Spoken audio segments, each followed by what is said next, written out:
आज हम चैप्टर 9 के बारे में डिस्कस करेंगे। It is regarding engineering laws. इसका पार्ट नंबर 1 शुरू कर रहे हैं हम। तो पार्ट नंबर 1 में है जी, सबसे पहले प्रोडक्शन ऑफ पिग आयरन। अब जो पिग आयरन प्रोड्यूस होगा वो किस में प्रोड्यूस होता है? वो ब्लास्ट फर्नेस के थ्रू इसकी प्रोडक्शन होगी, पिग आयरन की ब्लास्ट फर्नेस के थ्रू। इसमें जो ये ब्लास्ट फर्नेस है आपके सामने, ये इसका मैंने स्केच सा बनाया हुआ है, और ये बहुत बड़ी इसकी होती है ब्लास्ट फर्नेस। यानी आप समझ लें कि कोई 30 मीटर इसकी हाइट होगी, 30 मीटर। तो इसका जो डाया है, यहाँ से ये डाया कोई 5 से लेकर 10 मीटर, यहाँ ये वाला डाया ये इतनी बड़ी होगी, ये डाया। ये इसको अगर इसको आपको क्लियर नज़र आ रहा है तो ये वाला पोर्शन का ये इसका थ्रोट, जैसे थ्रोट, ये बैली, ये बैली कहलाती है। ये वाला पोर्शन सारा इसका बैली है। तो ये वाला नीचे वाला ये हर्थ कहलाता है, ठीक है ना जी। तो इसमें चार्ज डाला जाता है, ये Fe2O3, ये इसका ऑक्साइड है, आयरन ऑक्साइड है ये, ठीक है ना जी। और इसके बाद ये कोक डाला जाता है, इससे कोक से हमें कार्बन हासिल होगी। और इसके अलावा कैल्शियम कार्बोनेट, ये लाइमस्टोन, ये वाला डाला जाता है ये चार्ज में। तो ये तीनों चीज़ें डाली जाती हैं इस ब्लास्ट फर्नेस में। जब इनको इसमें डालेंगे तो इनकी रेशो भी कुछ इस तरह से होती है कि ये जो ऑक्साइड है, ये ओर है जो हमें ज़मीन से मिलेगी या पहाड़ों से मिलेगी, ये वाली ओर। और ये कोक जिसमें कार्बन हासिल किया जाता है, ठीक है ना जी। वैसे तो इसकी जो ओर है, यानी आयरन जो भी आपको मिलेगा, आयरन ओर की शेप में होगा, और ये हमेशा इसका ऑक्साइड की फॉर्म में मिलेगी ओर। ये प्योर आयरन कभी भी नहीं होगा, ये ऑक्साइड में होगा। और ये वाला जो ओर, ये जो आमतौर पे जो दो ओर हैं जो काफ़ी ज़्यादा मिक़दार में पाई जाती हैं, एक तो हेमाटाइट, जो मैं इसको इधर ही लिख देता हूँ। एक वाली ये ओर है, ये है जी हेमाटाइट, ठीक है ना जी। ये काफ़ी मतलब अबंडेंट पाई जाती है ये वाली। और ये तकरीबन इसमें जो आयरन होगा, ये 70% आयरन होगा इसमें, हेमाटाइट। और जो इसका जो कलर होता है, ये रेड से, यानी रेड से रेडिश ब्राउन में इसका कलर होता है, हेमाटाइट। ये हेमाटाइट कहीं हिमालय से निकला हुआ है कोई लफ्ज़, मेरा ख्याल उसी से ये लफ्ज़ बनाया हुआ है, 70%, ठीक है ना जी। तो ये होता है जी Fe2O3, ठीक है ना जी। यानी और ऑक्साइड में होगी, प्योर आयरन कहीं नहीं होगा, ऑक्साइड में आयरन जो है ऑक्साइड के साथ मिला होगा। एक तो ऑक्साइड होगा इसमें, बाकी इम्प्योरिटी भी होती हैं बहुत ज़्यादा जो आपको और मिलती है। एक तो वैसे भी आयरन ऑक्साइड में होगा, बाकी जो भी आपको और मिलेगी उसमें बाकी इम्प्योरिटीज़ भी होंगी, यानी सिलिकॉन डाइऑक्साइड और इसी तरह इस तरह की, और एल्युमिनियम की वो भी होगा, ठीक है ना, वो आगे हम देखेंगे। तो ये वाली, अच्छा, ये हेमाटाइट एक तो ये पाया जाता है बहुत ज़्यादा। दूसरा होता है जी मैग्नेटाइट, मैग्नीटाइट, ठीक है ना। ये 72% इसमें होती है। सॉरी FeS में 72% होगा। और इसका कलर जो होता है ना, ये रेंज करता है डार्क ग्रे से ब्राउन कलर में। ये यानी ये वाली जो इसकी ऐसे करके मैं ऐसे और की शक्ल बना देता हूँ। ये वाला तो होगा जो हेमेटाइट है, ये इसका कलर रेंज करता है रेड से लेकर रेडिश ब्राउन, ठीक है ना जी। ये लाइट पिंक भी हो सकता है, ठीक है ना, लाइट पिंक दरमियान में ये। और ये मैग्नेटाइट की इसकी जो और होगी, इसका कलर जो होगा आप ग्रे कलर में कह लें, या इसकी को रेंज देख लें, ये रेंज होगी यानी डार्क ग्रे से लेकर ब्लैक तक भी हो सकता है, ये इस तरह की और होगी, ठीक है ना जी। ये मैग्नेटाइट मैग्नेट से निकला है, ठीक है ना, यानी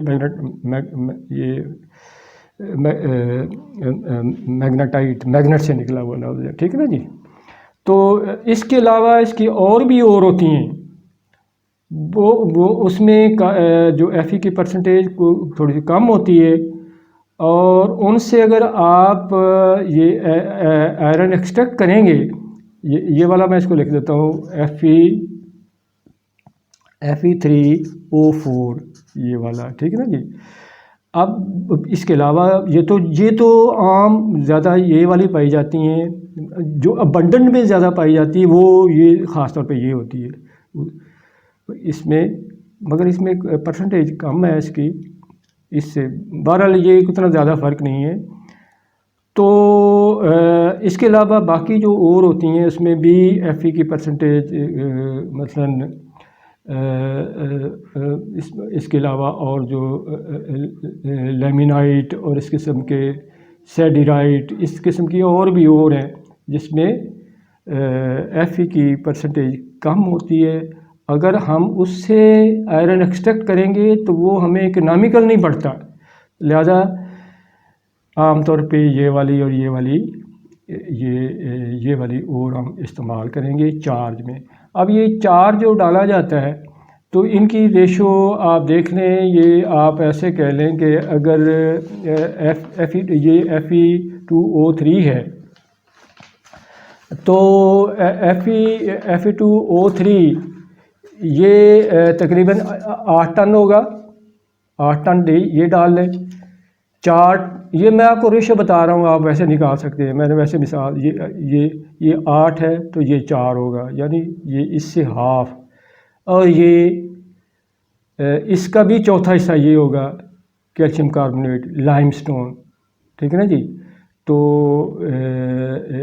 ये 1 टन, ये 8 टन 4 टन 1 टन ऐसे रेशो देख लें, इस हिसाब से ये 4 डाला जाता है। ये बहुत बड़ी फर्नेस है, ब्लास्ट फर्नेस ये इस तरह की, ठीक है ना जी। अब इसमें होगा क्या, जो कंबस्टन जोन है यहाँ पे, ये कंबस्टन जोन यहाँ पे, ठीक है ना जी, यहाँ पे जो हमने इसमें ये चीज़ें सारी डाली हुई हैं, सारा इसको हमने फिल कर दिया फिर, ठीक है ना जी।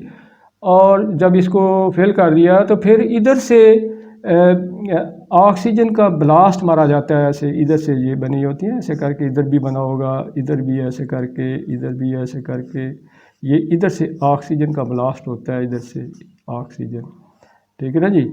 ये सारा ऑक्सीजन का ब्लास्ट इधर से मारा जाता है, इधर से, ठीक है ना जी। इसमें कार्बन है, ये सारा ये चार्ज इसमें आ गया, ठीक है। अब ये कंबस्टन जोन में क्या होगा, हमने ये ऑक्सीजन का ब्लास्ट मारा तो कंबस्टन चैम्बर में जो रिएक्शन होगा वो इस तरह का होगा, मैं ये इधर लिख देता हूँ, कंबस्टन जोन में जो रिएक्शन होगा वो मैं इधर लिख देता हूँ। यानी जो कार्बन है वो ऑक्सीजन के साथ मिलेगी, तो ऑक्सीजन के साथ मिलके ये कार्बन डाइऑक्साइड बनेगी। ये कार्बन डाइऑक्साइड ऊपर की तरफ ऊपर उठेगी, ठीक है ना जी। तो फिर इसकी वजह से बहुत ज़्यादा हीट पैदा हो जाएगी। जब हीट पैदा होगी तो फिर कार्बन डाइऑक्साइड ऑक्सीजन के साथ मिलके कार्बन मोनोऑक्साइड भी बनाएगी। यानी पहले तो ये कार्बन डाइऑक्साइड कार्बन ऑक्सीजन से मिली, कार्बन डाइऑक्साइड बनी। जब इसकी वजह से बहुत ज़्यादा हीट पैदा हो गई, उसकी वजह से फिर कार्बन ऑक्सीजन से मिलकर ये कार्बन मोनोऑक्साइड, यहाँ पे 2, इसको इक्वेशन बैलेंस करना चाहें तो ये 2 डाल दें इसमें, ये भी ये ऊपर की तरफ उठेगी। ठीक है ना जी। अब जब ये ऊपर की तरफ उठेगी तो ये वाला जो है ना, ये ऊपर वाला पोर्शन, ये रिडक्शन जोन, रिडक्शन मीन हम ऑक्सीजन निकालना चाहते हैं, यानी Fe जो है वो तो ऑक्साइड फॉर्म में, उससे हमने ऑक्सीजन निकालनी है, तो उसको कहेंगे रिडक्शन कर रहे हैं। तो ये वाला ऊपर वाला पोर्शन रिडक्शन है। अब ये रिडक्शन जोन में क्या होगा, रिडक्शन जोन में चलें इसको लिखते हैं जी। रिडक्शन जोन में क्या होगा जी, जो रिएक्शन होगा रिडक्शन जोन में वो क्या होगा, रिडक्शन जोन मैं इधर लिखता हूँ, यानी अगर ये 100, ये नज़र आ रहा है आपको 100, ये 100 से लेकर 200 इस टेम्परेचर पे, जो जब इस टेम्परेचर ये ऊपर टेम्परेचर कम होता जा रहा है। ठीक है ना जी। ये नीचे ये सारा जो ऑक्सीजन का ब्लास्ट ये इधर मारा, इधर कोक ये नीचे से जल रहा है ऐसे, ये ऊपर टेम्परेचर, इस टेम्परेचर पे तो जो इसमें मॉइस्चर है, इस चार्ज के अंदर ये सारे के जो मॉइस्चर है वो एक्सट्रैक्ट हो जाएगा। इस टेम्परेचर पे सिर्फ मॉइस्चर वो एक्सट्रैक्ट होगा, वो moisture extracted at this temperature. ठीक है ना जी। और उसके बाद कोई ये नीचे ये 400 के करीब जाके, इधर मैं लिखता हूँ जी 400 के करीब जो इसमें Fe2O3 ये फिर कार्बन मोनोऑक्साइड जो नीचे से आई ऊपर जा रही है, ये रिडक्शन का काम करेगी। तो ये कार्बन मोनोऑक्साइड जो मिलेगी तो वो सबसे पहले तो ये बनाएगी Fe3O4 प्लस कार्बन डाइऑक्साइड, ये ऊपर की तरफ जाएगी फिर। ठीक है ना जी। अब आपको ये मिला, अगर हमने ये डाला होता तो इसके साथ कार्बन मोनोऑक्साइड का आगे रिएक्शन होता है। अगर तो आपने ये डाला हुआ है तो इसमें कार्बन मोनोऑक्साइड इसके साथ रिएक्ट करेगी, तो ये पहले बनेगा। ठीक है ना जी। जब ये बनेगा तो फिर इसके साथ कार्बन मोनोऑक्साइड तकरीबन वो इस टेम्परेचर पे जाके, इस टेम्परेचर पे तो सिर्फ इसके साथ कार्बन मोनोऑक्साइड रिएक्ट कर सकती है। इस टेम्परेचर पे जाके इसके साथ O4 इसके साथ कार्बन मोनोऑक्साइड रिएक्ट करेगी, तो हमारे पास आ जाएगा जी FeO प्लस कार्बन डाइऑक्साइड, ये ऊपर जाएगी। ठीक है ना जी। अब यहाँ से हमें FeO2 मिला। अच्छा, तो अगर हम आगे जाएंगे तो हमारे पास आप ये देखें जी, आगे चलते जाएं तो आगे जाएं तो हमारे पास होगा जी, यहाँ तक मेरे ख्याल में आपको क्लियर होगा। अब चलते हैं जी, तकरीबन 700 और 800 टेम्परेचर, ये आपको नज़र आ रहा है 700-800 टेम्परेचर के करीब। ये मैं इधर लिख देता हूँ जी, 700 और 800 के दरमियान इस टेम्परेचर के ऊपर। ठीक है जी। जो इधर से Fe ये वाला बना, इसके साथ फिर कार्बन मोनोऑक्साइड रिएक्ट करेगी, यानी इस टेम्परेचर पे जाके, इस टेम्परेचर पे जाके FeO के साथ फिर कार्बन मोनोऑक्साइड रिएक्ट करेगी, तो हमें मिलेगा Fe ये सॉलिड फॉर्म में है, ये Fe सॉलिड फॉर्म में मिलेगा। और फिर कार्बन डाइऑक्साइड ये ऊपर की तरफ, फिर ऊपर की तरफ उठेगी ऐसे, ठीक है ना जी, ऐसे ये, ठीक है ना जी। तो ये ऐसे करके ये इधर से निकल जाएंगी हॉट गैसेज, ये कार्बन मोनोऑक्साइड, ये ऐसे करके ऊपर उठेंगी, ऐसे बाहर जा रही हैं, ठीक है ना जी। ये ऊपर, ये कार्बन मोनोऑक्साइड ऊपर चली जाएगी, ये इस टेम्परेचर, कहीं इस रेंज में, ठीक है ना जी। अब जब ये टेम्परेचर होगा तो एक तो CO रिडक्शन का काम कर रही है, ठीक है ना जी। इस टेम्परेचर पे पहुंच के फिर जो सिंपल कार्बन है वो भी रिडक्शन का काम कर सकती है इस टेम्परेचर, उससे पहले नहीं। यानी FeO जो बना, अब जो कार्बन है, हमने कार्बन तो डाली हुई 4 में, अब ये रिडक्शन का काम कर सकती है इस टेम्परेचर पे।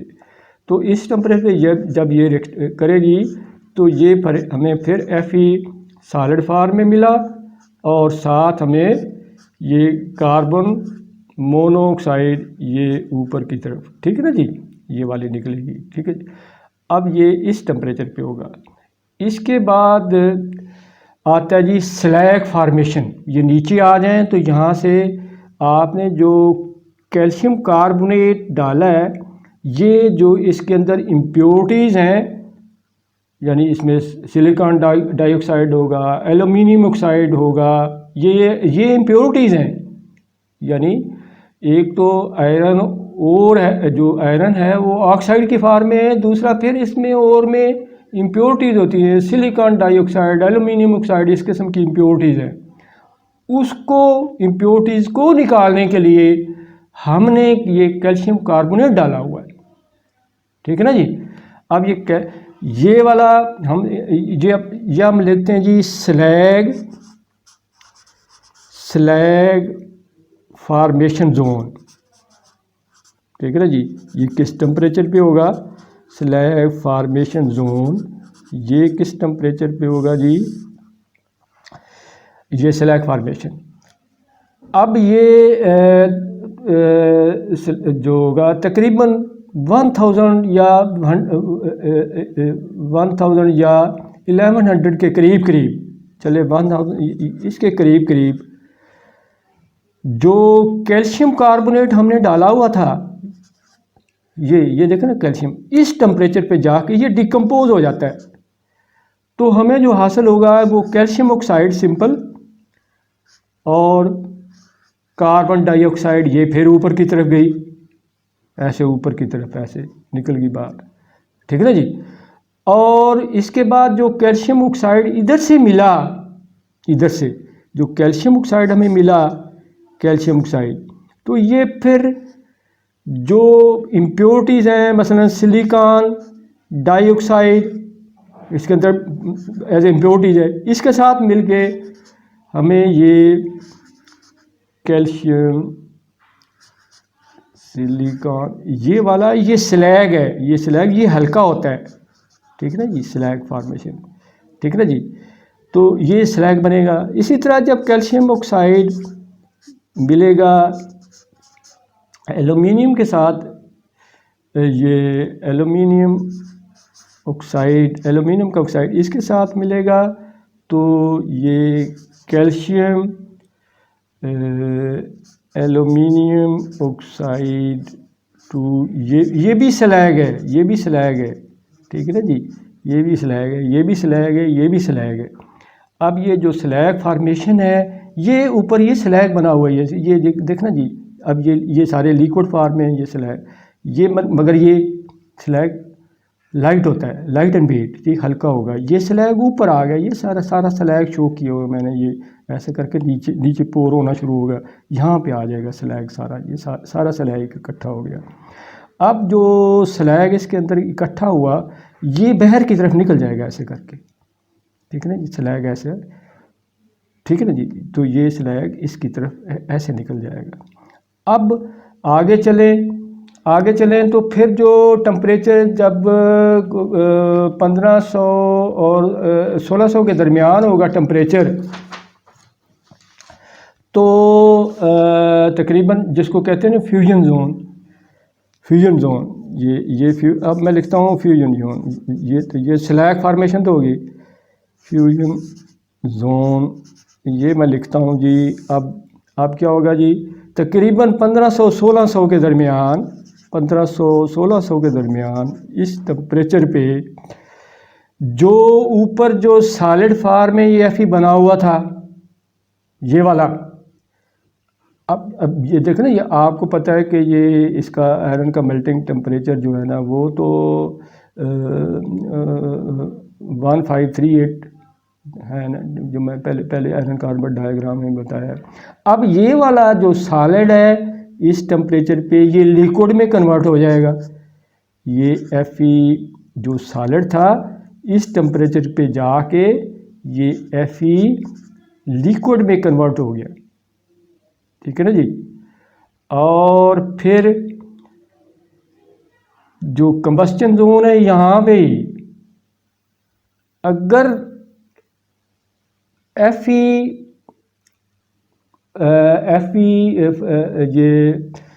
ये आपके पास आयरन ऑक्साइड है, अगर इसमें मौजूद है आयरन ऑक्साइड, तो इसके साथ कार्बन रिएक्ट करेगी इसके साथ, यानी एक तो ये सॉलिड फॉर्म में है, ये तो जहाँ पे फ्यूज़ हो गया।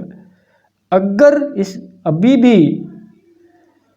आयरन ऑक्साइड मौजूद है, जैसे ये वाला अगर इसमें मौजूद है, ठीक है जी, ये तो बन गया, अगर फिर भी इसमें मौजूद है कहीं फेरस ऑक्साइड, तो फिर वो यहाँ पे इस टेम्परेचर पे जाके FeO कार्बन जब इसके, तो यहाँ पे फिर ये लिक्विड फॉर्म में, ये देखना यहाँ पे, ये देखना ये तो सॉलिड फॉर्म है, यहाँ पे ये लिक्विड फॉर्म में बन जाएगा, ठीक है ना जी।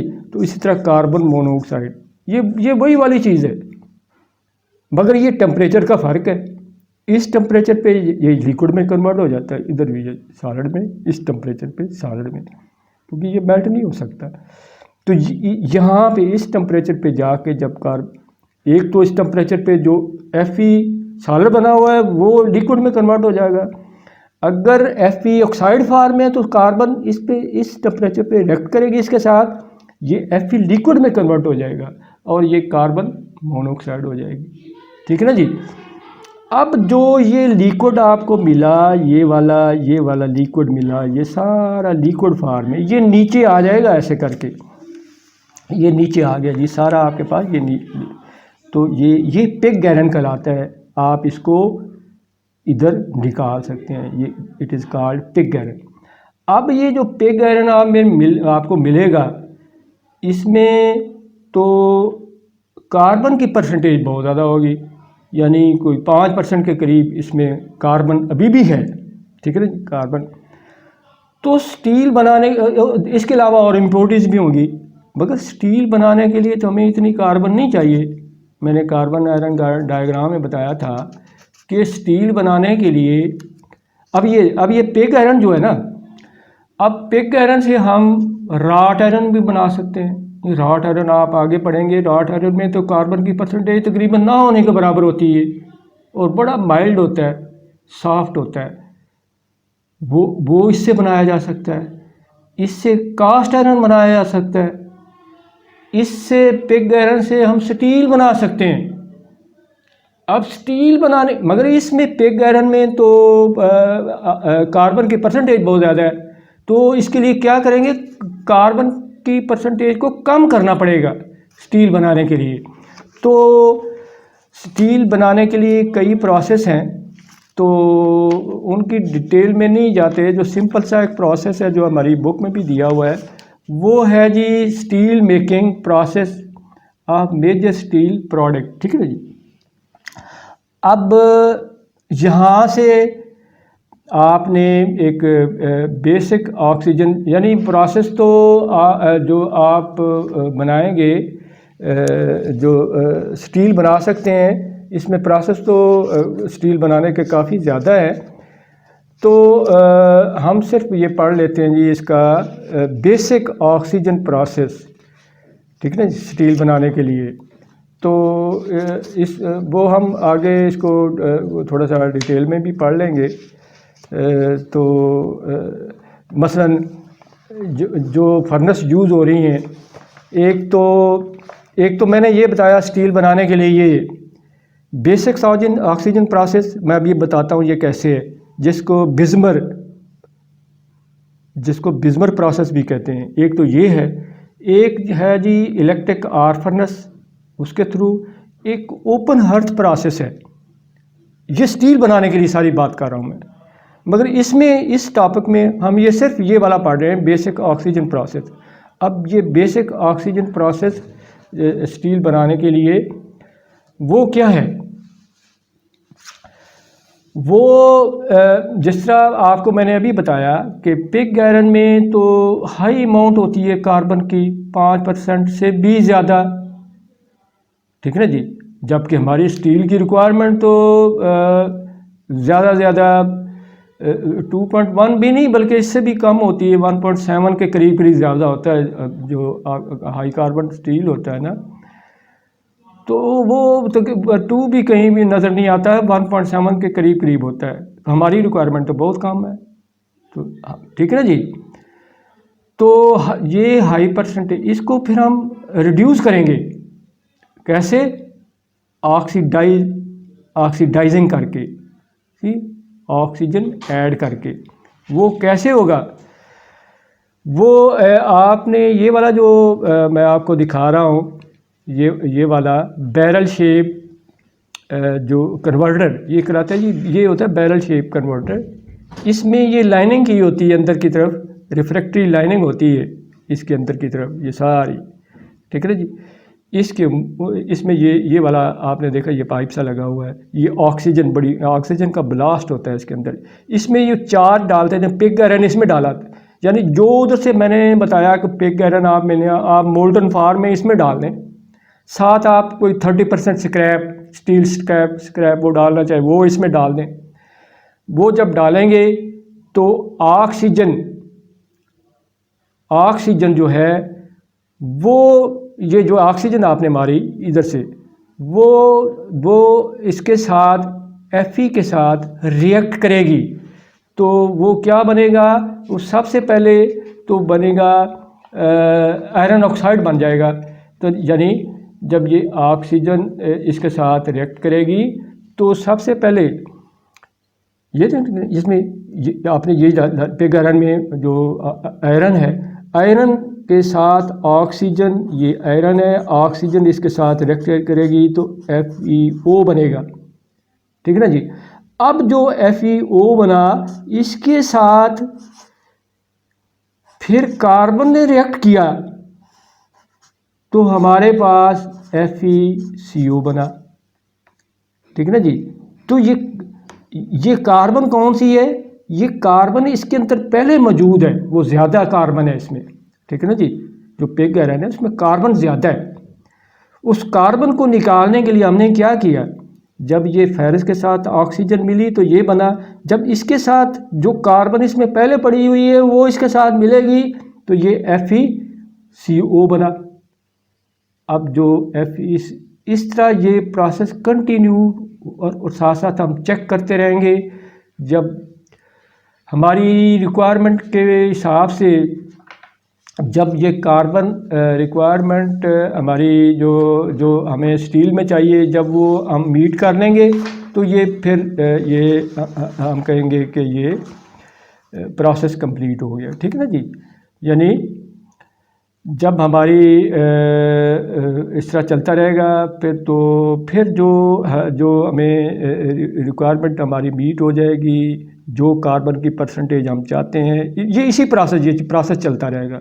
जो हमें Fe मिला उसमें कार्बन की परसेंटेज हमारी रिक्वायरमेंट के मुताबिक है, फिर इसको हम पोर कर लेंगे, इनगट फॉर्म में बना लेंगे, यानी इनगट बन जाएगा इनका। इनगट काफ़ी बड़ा यानी ये आगे पढ़ते हैं वो इनगट में कन्वर्ट हो जाएगा। उसको मोल्ड करेंगे इनगट में। जो स्टील बना, जो इधर से हमें स्टील हासिल हुआ जिसमें कार्बन की परसेंटेज कम है, उसको इनगट फॉर्म में कन्वर्ट कर लिया। वो इनगट फार्म, ये इस तरह का आप समझ लें कि ये इनगट फार्म ऐसे करके ये स्क्वायर में भी हो सकता है, और ये बड़े बड़े जैसे बड़े बड़े वो होते हैं जी, आपने कहीं लोडेड ट्रक में भी देखा होगा, ये इसके इनगट बड़े बड़े बड़े इसके इनगट जो होते हैं ना, ये स्क्वायर में भी हो सकता है, ये रेक्टेंगल फार्म में भी हो सकता है, ठीक है ना जी। और इसका क्रॉस सेक्शन या स्क्वायर हो सकता है, रेक्टेंगल, ये मतलब ये नहीं कि थ्रू आउट ये एक जैसा होगा, ये चेंज भी हो सकता है, ठीक है ना जी। इनगट, तो इनगट जब ये इनगट मिलेगा तो इनगट से फिर आगे बलून, बिलेट और स्लैब वगैरह बनाते हैं, वो मैं अभी आपको आगे बताता हूँ वो क्या था, ठीक है ना जी। तो यहाँ तक आप समझ चुके हैं। तो इससे आगे हम देखते हैं जी, ये क्या आगे क्या होता है जी, process of major steel product, यानी इनगट जो बना उससे हम बलून बनाएंगे। अब ये बलून का साइज़ कम होगा, ठीक है ना जी। अब ये बलून जो है ये रेक्टेंगल फार्म में होगा, ये बलून का साइज़ इससे कम होगा, ठीक है ना जी। फिर हीटिंग फर्नेस यूज़ करेंगे, फिर डिफरेंट हम रोलिंग मिल वगैरह इस्तेमाल करेंगे, तो हमारे पास क्या बनेंगी, बीम, एंगल, टी चैनल वगैरह, इस तरह रेल, इस तरह बार मिल होगी, यानी मैं ये तो आपको स्ट्रक्चर मिल होगी, तो उसके लिए उससे ये बना, ये डिफरेंट मिल मैंने लिखा है। अच्छा, इस तरह रेल मिल होगी तो रेल्स वगैरह, अगर बार मिल होगी तो इसमें आपके पास round bar, square bar, hexagonal, flat, triangle, half round bar, इस किस्म की आपके पास ये प्रोडक्ट बनते जाएंगे बलून से। अगर आपने अब जो बिलेट है, बिलेट इससे साइज़ कम होता है, बिलेट का साइज़ इससे कम है ये, मगर बिलेट ये स्क्वायर फार्म में होगा।